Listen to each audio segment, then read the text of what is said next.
Hello, welcome to my review of Tribes of Europa on Netflix, a new series from Germany.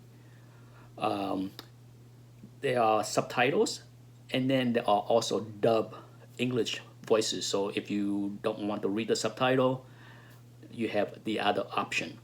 Um, this is a fairly short series, okay? Once again, it's non-spoiler review here. It's a short series, only 6 episodes. I was able to finish it in 2 days. So by the fact that I finished it, that means that it was decent.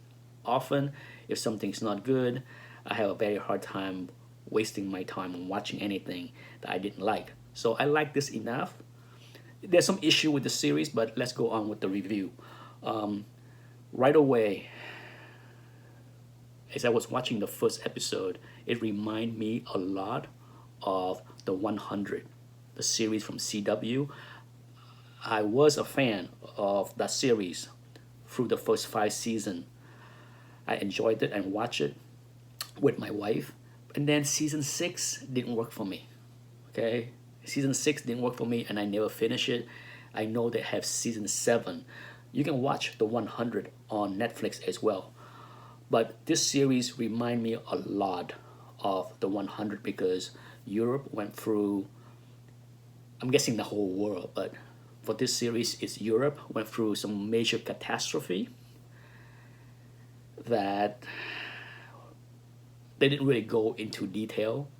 Regardless, it's split up that continent into many smaller tribes, okay? And there are all kind of conflicts between the tribes. Some tribes are peaceful, that want to stay hidden and not make any kind of trouble for anybody.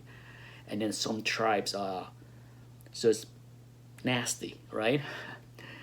There are some alliances between some tribes, and then there are some major conflicts between some other tribes. Okay, so that's the backdrop of what this series is about, and as I'm explaining it, you can see why it sounds a lot like the 100, as far as post-apocalyptic world with the earth inhabited by different tribes fighting for control, right? And even the outfit, the way each tribe dress, makeups, war paints, a lot of similarity to the 100. Now, as far as the acting, very little to complain about, okay?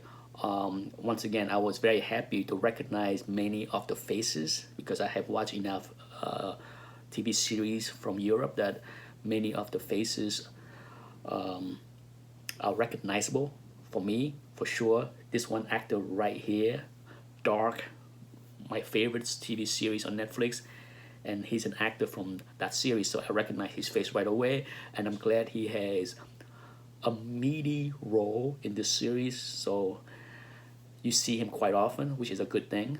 As far as the rest of the cast, decent acting, nothing to complain about except for one, the villain, but I really can't call him the villain, okay, because I'm not sure if you can call him a villain. He's a mean guy. He's a leader of a very mean tribes, but what didn't really work was I think it was over the top kind of character from the way he dressed, and you can see, it looked like he raided the Kiss wardrobe closet to get that platform shoes and the hair. The only thing that's missing is the white makeup on his face, and he can audition for Kiss, right? Yeah. Um, but that's the only negative character for me. The heroine in this series, I like her a lot. I think well done. The only knock on her is her desire to use a crossbow. Okay, some tribes have lots of guns. Her tribes kind of peaceful. They have a few guns, but she's used to the crossbow. But when it was given a choice between having a gun or a crossbow, she chose a crossbow. But she was not. The series never illustrate how competent skillful she was with the crossbow. That's the only thing that I didn't like for her character, was the choice that she want to go to combat with the crossbow when she could have picked any guns, or at least a gun to use. The story is interesting enough for me to watch. The action is decent. The acting decent. Overall, it's not a series that I say is a must watch. I give it a 7 out of 10. I enjoyed it. I look forward to season 2. And that's my review for Tribes of Europa. Thanks for watching. Bye bye.